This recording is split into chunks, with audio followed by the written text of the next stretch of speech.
Nobel-Oleynik, political scientist, Scandinavist, specialist in international relationship in Northern Europe.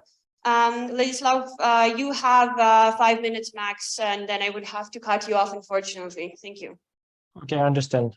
Thank you for this opportunity to speak. I will be quickly in my presentation. Today, I want to talk to you about Karelian independence and the potential benefits it could bring to the Northern Europe, Ukraine, the United States, and the people of post-Russian territory. Karelia is currently a republic within the Russian Federation, which means that it has a certain degree of autonomy. Firstly, let's talk about potential economic benefits. Karelia is a region rich in natural resources, such as timber, minerals, and water. With independence, Karelia could develop its own economic policies that focus on sustainable development and environmental protection, which would benefit not only Karelia, but also its neighbors. Northern Europe could potentially gain reliable sources of nature resources, which will reduce the dependence on other countries and increase the economic security. One potential area of economic growth for Karelia could be in the forest sector. Karelia has a vast forest that could be sustainably managed to provide wood for construction, paper production, and other uses. The timber industry could create jobs and generate revenue for the new state, while also promoting sustainable practice that protect the environment and support biodiversity. Another potential area of growth could be the mining sector. Karelia is a home to deposits of minerals such as iron ore, nickel, and copper, which could be mined and processed for use in various industries.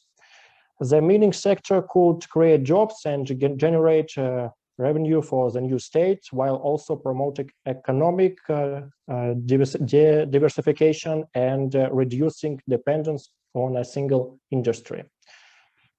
Furthermore, Karelia has single hydroelectric potential with numerous rivers and lakes that could be harnessed to generate electricity.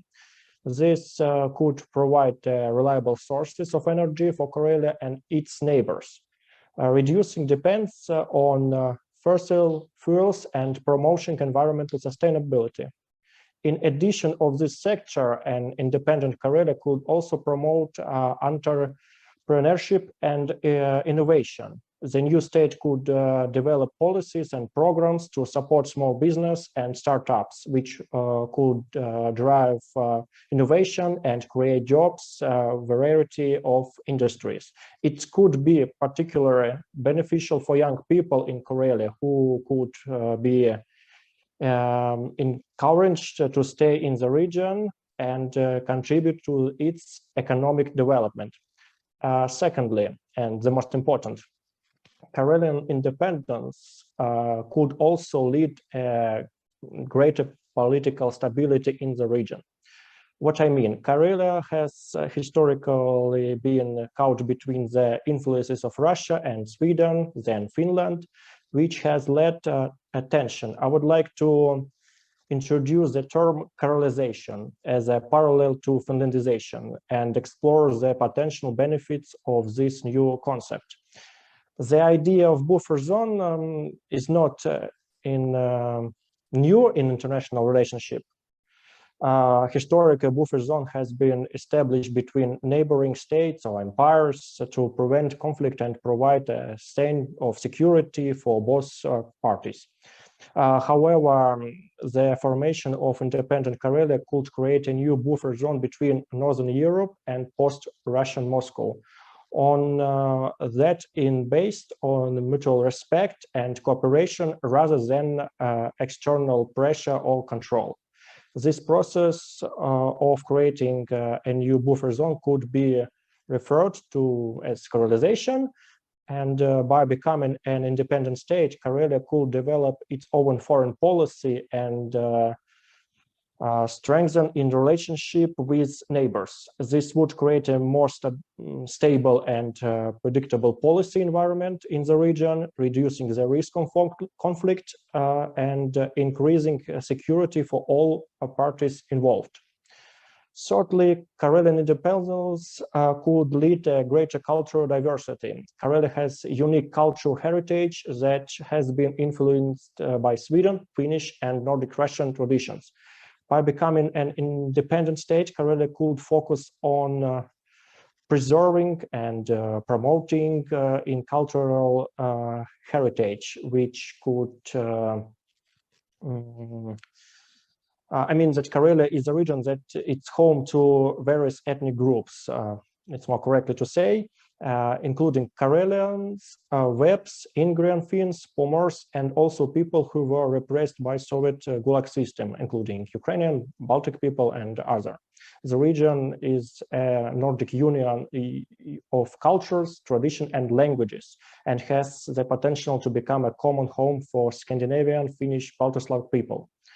And finally, I want to say that if Karelia were to gain independence peacefully and through meritocratic means, it would set an example for other regions around the world.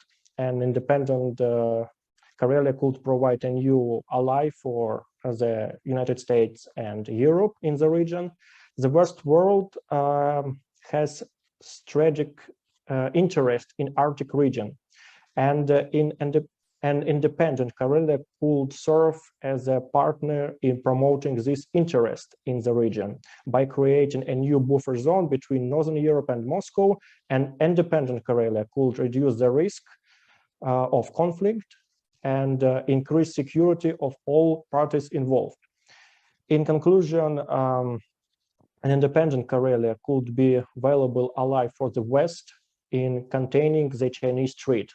By supporting Karelia's independence, the United States and Europe could gain a foothold in strategically important region, balance power dynamics in the Baltic and Nordic area. I hope 5 minutes. Thank you. Thank you.